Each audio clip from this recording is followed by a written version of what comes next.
بسم اللہ الرحمن الرحیم۔ السلام علیکم ورحمۃ اللہ وبرکاتہ۔ جسٹس ریٹائرڈ تصدق جیلانی صاحب چھا گئے اور انہوں نے یہ ثابت کر دیا کہ جو ایک کیا سارائیاں کی جا رہی تھیں کہ ان کی 65 سال کی عمر پہ ریٹائرمنٹ ہوئی اور اب تقریباً 10 سال ہو چکے ہیں تو وہ 75 سال کے ہیں، تو شاید وہ اتنے بزرگ ہو چکے ہیں یا اتنے قابل اور کمپیٹنٹ نہیں رہے، یا ان کی فیکلٹیز جو ہیں وہ ماند پڑ چکی ہیں۔ جناب تصدق جیلانی صاحب نے یہ ثابت کیا کہ وہ نہ صرف ابھی جوان، تندرست و توانا ہیں اور ان کی ہر فیکلٹی بالکل ٹھیک کام کرتی ہے، اور وہ قانون کو آج بھی اسی اچھے طریقے سے سمجھتے ہیں اور انٹرپریٹ کرتے ہیں جس طرح وہ اپنی ججی کے زمانے میں یا جب وہ as a chief justice of Pakistan تھے۔ تصدق حسین جیلانی صاحب کو حکومت نے سپریم کورٹ کے پریزنٹ چیف جسٹس قاضی فائز عیسیٰ کے ساتھ مشاورت کر کے اور جناب اعظم نذیر تارڑ صاحب کی معاونت سے ان کو جوڈیشل کمیشن کا چیئرمین اپوائنٹ کیا اور ان کو لیٹر لکھا، اور گورنمنٹ نے ان کو کچھ اس قسم کا تاثر دینے کی کوشش کی کہ یہ جو آپ کی اپروول ہوئی ہے as chairman of the judicial commission, اس میں شاید سپریم کورٹ کے سٹنگ چیف جسٹس اور تمام ججز کی بھی کنکرنس اور ان کی رائے شامل ہے، جس پر شنید یہ ہے کہ انہوں نے کہا کہ جناب مجھے وہ میٹنگ کے منٹس دکھائے جائیں، وہ ایویڈنس دکھایا جائے جہاں کو اس طرح کی بات ہوئی ہے فل کورٹ کے اندر۔ اس پر کوئی جواب نہ بن پڑا، جس کے جواب میں ایک خط لکھا جناب تصدق حسین جیلانی صاحب نے، جو ہر طرف اویلیبل ہے۔ وہ خط میں بہت انہوں نے شکریہ ادا کیا کہ گورنمنٹ نے ان پر کانفیڈنس کیا اور پریزنٹ چیف جسٹس نے ان پر اعتبار کیا اور ان کو اس کام کے قابل سمجھا، لیکن ساتھ ہی انہوں نے حکومت کا تیا پانچا کر دیا اور چیف جسٹس صاحب کے پلان کو سیبوٹاج کر دیا۔ انہوں نے لکھا کہ آرٹیکل 209 جس کے تحت یہ جوڈیشل کمیشن قائم کیا جا رہا ہے اور مجھے اس کا چیئرمین بنایا جا رہا ہے، میں سمجھتا ہوں کہ یہ جو لیٹر ہے 6 ججوں کا to the supreme judicial council, وہ اس کے ایمبٹ میں ہی نہیں آتا۔ یہ کام سپریم کورٹ کو ایز این انسٹیٹیوشن کرنا چاہیے، اور انہوں نے سپریم کورٹ سے مدد مانگی ہے۔ دوسری چیز، انہوں نے گورنمنٹ کو کہا کہ آپ نے جو ٹی او آرز بنائے ہیں کیبنٹ میٹنگ کے اندر اس 6 ججز کے خط کے اوپر، وہ تو کچھ ریفرنس ہی نہیں رکھتے ان کمپلینٹس کے ساتھ، وہ تو کچھ اور ہی لائنز کے اوپر آپ لے کے جا رہے ہیں۔ لہٰذا میں معذرت خواہ ہوں کہ میں اس کو نہیں کر سکتا، اور میں سمجھتا ہوں کہ اس کو سپریم کورٹ کو ہی ٹیک اپ کرنا چاہیے۔ اسی دوران ایک پاکستان کے سینئر 300 وکلاء نے ایک لیٹر لکھا open chief justice of Pakistan کو، جس میں اس خواہش کا اظہار کیا گیا کہ سپریم کورٹ خود اس کا سو موٹو نوٹس لے بجائے کہ ایک جوڈیشل کمیشن بنانے کے۔ ایک دن پہلے ہی چیف جسٹس قاضی فائز عیسیٰ اور جناب پرائم منسٹر صاحب کی جو میٹنگ ہوئی، جس میں یہ فیصلہ ہوا کہ ایک جوڈیشل کمیشن بنایا جائے، اور جوڈیشل کمیشن میں انہوں نے جن جسٹس تصدق حسین جیلانی صاحب کو اپوائنٹ کیا، ان کے ریفیوزل کے فوراً بعد حکومت کو یو ٹرن لینا پڑا، سپریم کورٹ کو اپنی رائے جو انہوں نے گورنمنٹ کو دی تھی اس سے پیچھے ہٹنا پڑا، اور اس رائے میں، اس میٹنگ میں جناب قاضی فائز عیسیٰ صاحب بھی تھے اور جناب منصور علی شاہ صاحب بھی تھے، جو سینئر جج ہیں، جو next chief justice of Pakistan ہوں گے۔ جب یہ صورتحال گورنمنٹ کو فیس کرنی ہوئی تو وہ بہت مشکلات کا شکار ہوئے۔ اسی دوران اسلام آباد میں ایک خبر گردش کرنے لگی کہ شاید وہ 6 جج صاحبان یہ دیکھتے ہوئے کہ ان کی درخواست کا جو انہوں نے سپریم جوڈیشل کونسل کو دی تھی، اس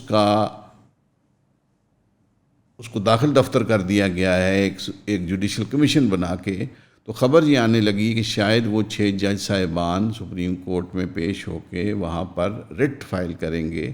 اپنے اس لیٹر کی بنیاد کے اوپر۔ جب یہ صورتحال سامنے آئی تو اس کو دیکھتے ہوئے، اور 300 ججز کا وہ لیٹر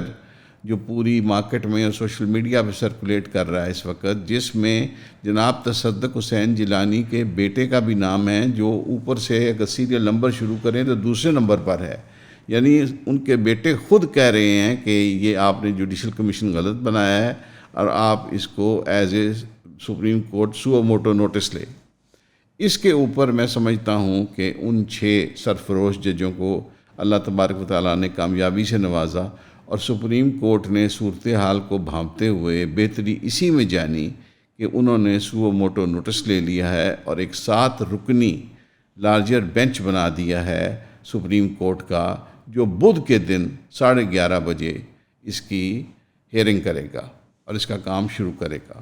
لیکن اس میں بھی کچھ اعتراضات ہیں جو سپریم کورٹ کے اس 7 رکنی بینچ کے بیٹھنے سے پہلے ہی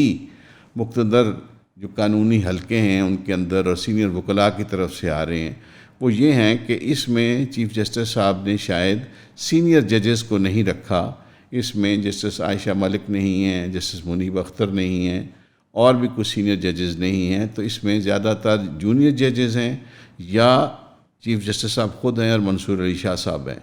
اصل میں اصولاً دیکھنا تو یہ ہے کہ چیف جسٹس صاحب کی اور منصور علی شاہ صاحب کی جو رائے ہے، جو ان کی انکلینیشن ہے، وہ تو پہلے ہی آ چکی ہے، اور وہ یہی ہے کہ جوڈیشل کمیشن بنایا جائے، جس کو اب سپریم کورٹ نے خود ہی رد کر دیا ہے اور سو موٹو نوٹس لے لیا ہے۔ تو ان کا جو بینچ میں وہ حصہ بنے ہیں وہ بھی شاید تنقید کا نشانہ بنے گی آنے والے دنوں میں۔ لگ یہ رہا ہے کہ پہلے ہی دن سے جو وکلاء ہوں گے وہ یہ بضد ہوں گے چیف جسٹس صاحب کے اوپر کہ اس کو 7 بینچ سے فل کورٹ میں تبدیل کیا جائے، کیونکہ یہ ایک انتہائی امپورٹنٹ میٹر ہے۔ اور سننے میں یہ آ رہا ہے، اس میں کتنی صداقت ہے یہ آنے والے دنوں میں بھی پتہ لگے گی، کہ شاید باقی ہائی کورٹس میں سے بھی کچھ جج صاحبان اس کو سپورٹ کریں یا اس قسم کی درخواستیں جو ہے وہ سپریم کورٹ کو بھجوائیں۔ اب آنے والوں دنوں میں دیکھنا ہے کہ یہ جو کوشش اور کاوش تھی حکومت کی اور سپریم کورٹ کی، وہ تو ہوئی ناکام۔ اب اوپن کورٹ میں جب یہ کیس ڈسکس ہوگا تو میرا خیال ہے جی عوام سے 24 کروڑ عوام سے کچھ ڈھکا چھپا نہیں رہ جائے گا، اور جو بھی باتیں ہوں گی وہ منظر عام پر آئیں گی، چونکہ وہ اوپن کورٹ کے اندر ڈسکس ہوں گی۔ تو ہم دیکھنا یہ ہے کہ اس کا کیا نتیجہ اور رزلٹ نکلتا ہے۔ اس کے بعد ایٹ دی سیم ٹائم کچھ کامیابی جو ہوئی ہے وہ پی ٹی آئی کے وکلاء کو ہوئی ہے کہ توشہ خانہ کیس میں عمران صاحب کو جو سزا تھی وہ معطل ہو گئی ہے، اور اس میں ایک بڑی ڈرامائی تبدیلی ہوئی کہ نیب کے پروسیکیوٹر نے خود اس چیز کا اظہار کیا، اس نے خود یہ چیز کنفیس کی اور ایکسیپٹ کی کہ جی اگر اس کو کورٹ سسپینڈ کرنا چاہتی ہے تو ہمیں اس پہ کوئی اعتراض نہیں ہے۔ اس قسم کی سٹیٹمنٹ جب پروسیکیوشن کی طرف سے آئے تو وہ ایک قسم کا اپنی پسپائی، اپنی کمزوری، اپنی ناتوانی اور اپنی نالائکی کا اظہار کرتے ہیں، اور اس طرح اوپن کورٹ میں ایکسیپٹ کرتے ہیں، تو اس کا مطلب یہ ہے کہ ان کے پاس کوئی سالڈ گراؤنڈ نہیں ہے اپنے موقف کو ڈیفینڈ کرنے کی۔